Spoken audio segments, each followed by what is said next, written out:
Hey, what's up you guys? It's Simon. Welcome back to my channel. So really quickly before we get into today's video, I just want to mention I am recording on a new device. It's the same mic, but it's a different computer because like I mentioned in my last video, my old one was giving me some issues with the fans kicking on and just being obnoxiously loud and me not being able to do anything about it. So hopefully it doesn't sound too awful.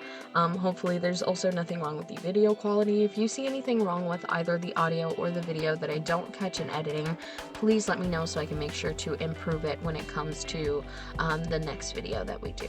So anyways, this idea is something that I've had for a piece stuck in my head for some time now. Initially, it started off as an idea for a crayon video that I have coming up hopefully soon, but partway through the planning process, I realized that I really wanted to see this piece through in gouache because I was talking to my partner about it and how it was Apple themed and stuff like that, and he mentioned that these canvases that we had that we bought all the way back in Target in the October before last year, so almost 2 years, but these little pumpkin canvases we had kind of look like apples. And I was like, oh, now I have to do this in gouache. So now you guys are getting a little gouache video and it's really fun. So this illustration is also really interesting for me because it was the first time in a while that I'd had an illustration manifest on its own inside my brain. Usually it takes ages of me scrolling through Facebook, Pinterest, Instagram, or whatever for me to even piece together an idea. But not with this one. It just fully manifested in my thought zone with zero prompting whatsoever. I wasn't even trying to draw at the time. I think I was literally just in bed on TikTok. Nothing art related, just straight up suddenly popped into my brain and I had to scramble out of bed to message myself just so I had something to see it and remember to see this piece through somehow. And while this piece did go through quite a few changes during the process, I'm mostly really happy and excited about not only getting to do it, but kind of how it turned out. I'll talk about that in a bit. So, if you're new to this channel, this piece is not my usual style, and gouache is most certainly not my usual medium, hence why it took me over a year to finally touch this canvas, so don't expect too much of this art style in the future.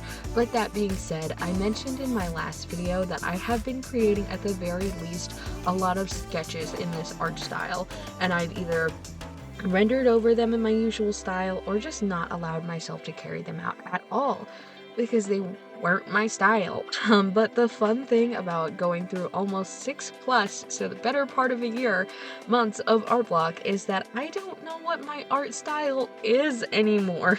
So I'm finally allowing myself to make illustrations, and make illustrations, and experiment with styles and mediums in any way that I want. So maybe do expect more of this in the future. I don't know, because I'm not there yet, so I can't tell you what is there. Anyways, I bring that up because that's essentially what this whole piece is. It's a big, well, actually, technically, physically, kind of a small ball, but like metaphorically and strategically a very big ball of experimentation. And like I said, this piece started out as something I pulled myself out of bed to write down, so I will insert that message right here.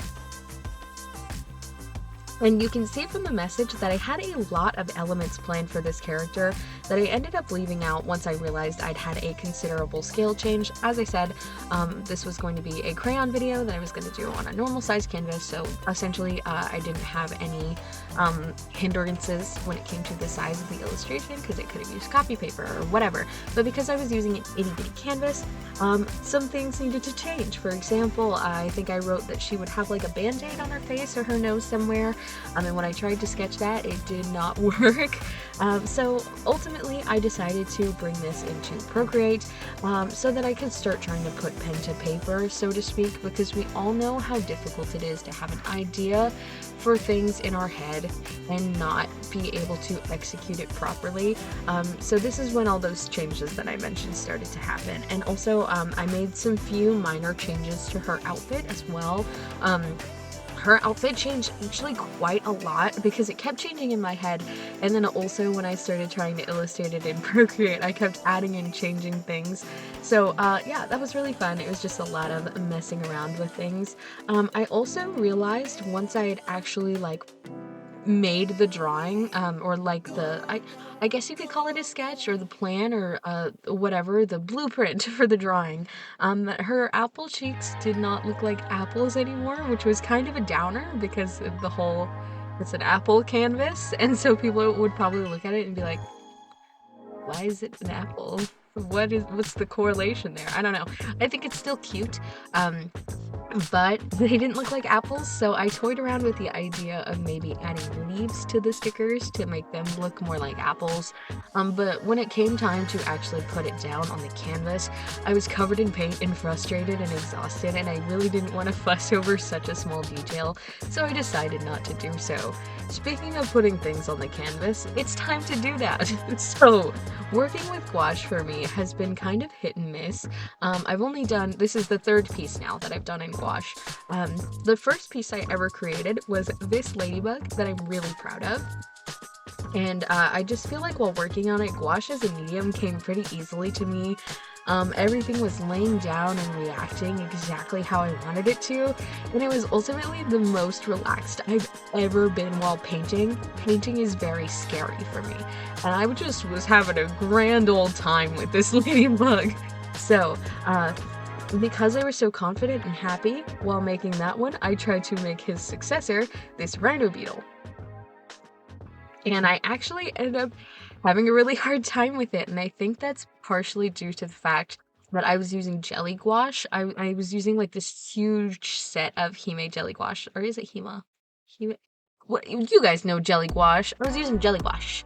And when I started the ladybug, it was with a fresh set, so everything was still its nice jelly consistency, but when it came time to do the rhino beetle, a lot of the paints had dried up. And while I don't think that that made them any worse in quality, it did make the texture drastically different, and so it came not as easily to me, I guess, because they weren't as wet, so I was like having to re-wet them, and I think I was having trouble with just getting the ratios of everything right. And I just ended up never finishing it because it wasn't coming as easily to me. And so I gave up on it. I hope I will come back to it because I looked at it again when I brought this piece out and I was like, that's actually not as bad as I thought it was in my brain. But I don't know if I will come back to it. Anyways, working with gouache this time around was very hit and miss. When I first started applying the red for the apple, I was honestly feeling pretty overconfident. I felt like I had all of my colors laid and mixed out perfectly, and the red was reacting exactly how I wanted it to, just completely covering it. I felt like it was the right texture and consistency and everything. And then it came to doing the white of the apple, and I mixed this really pretty ivory color that I felt really, really like matched an actual like apple meat flesh.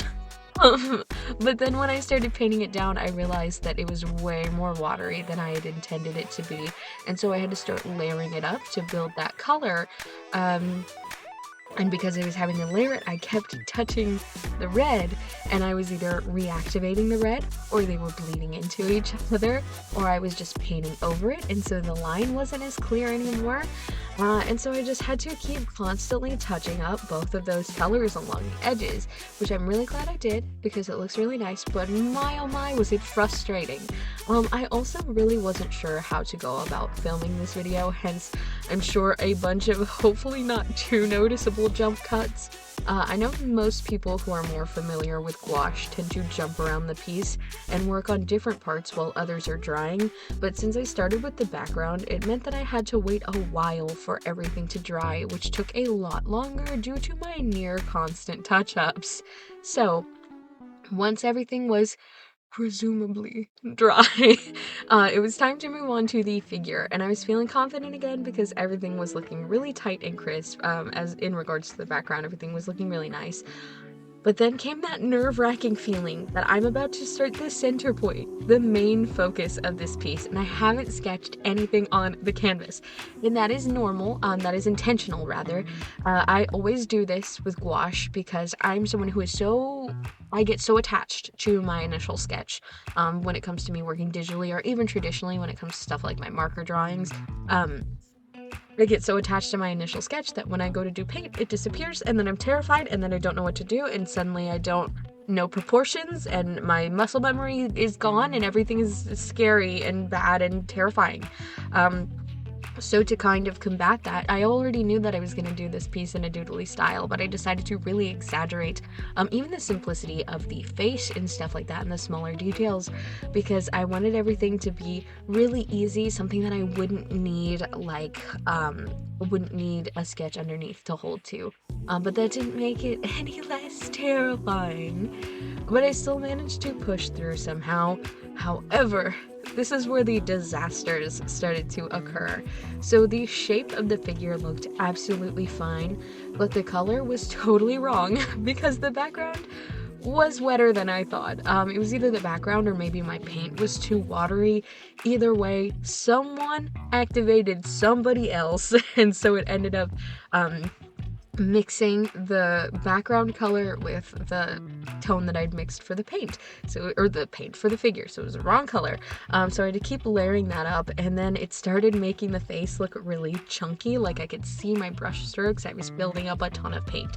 So I figured I would leave it alone for a bit and start working on her sweater. And the problem with the sweater was that I could never mix quite the right color that I'd had in my head.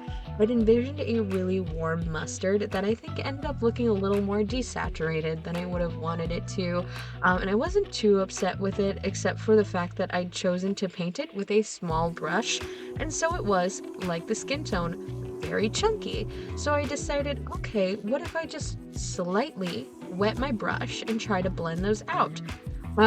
Bad idea, because my brush was way wet. I didn't think it was that wet, and it certainly was, and I ended up lifting the paint of the sweater.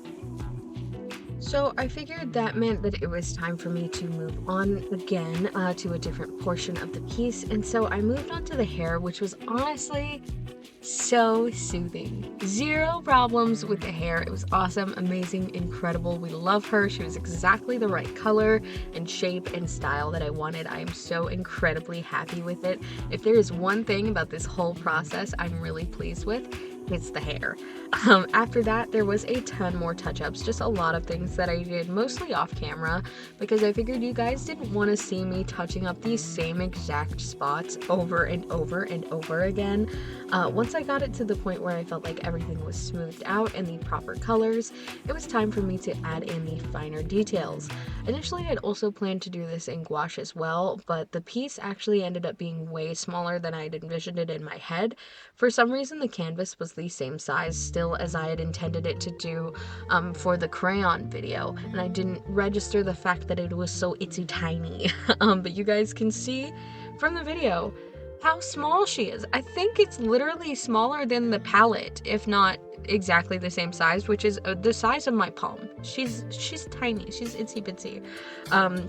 In fact, I think most of the problems that I was having during the entirety of working on this piece were less so due to the fact that I wasn't used to gouache and inexperienced with it, and more so the fact that the piece was so small, and it meant that I didn't know how to, I guess my hands weren't like dexterous enough to be able to handle such an itty bitty figure.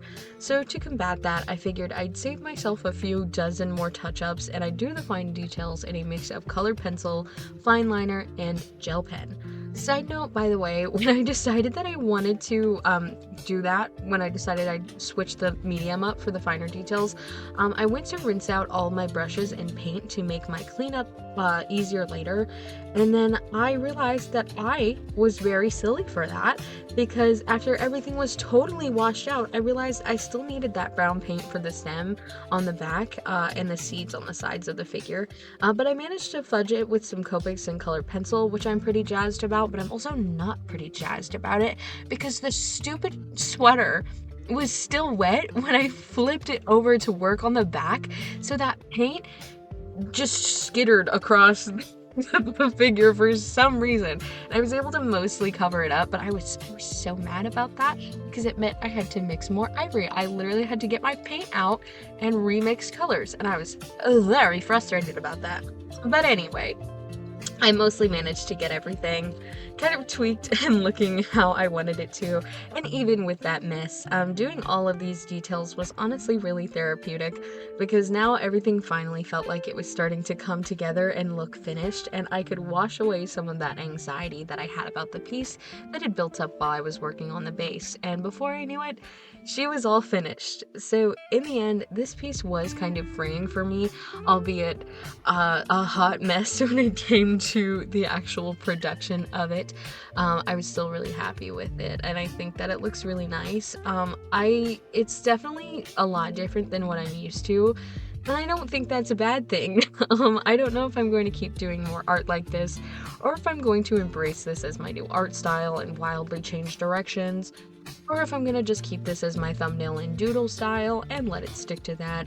But wherever I go from here, I'm glad that I let myself out of this box that I'd trapped myself in, and I hope you guys like the finished piece. I'll probably be doing that crayon video sometime soon.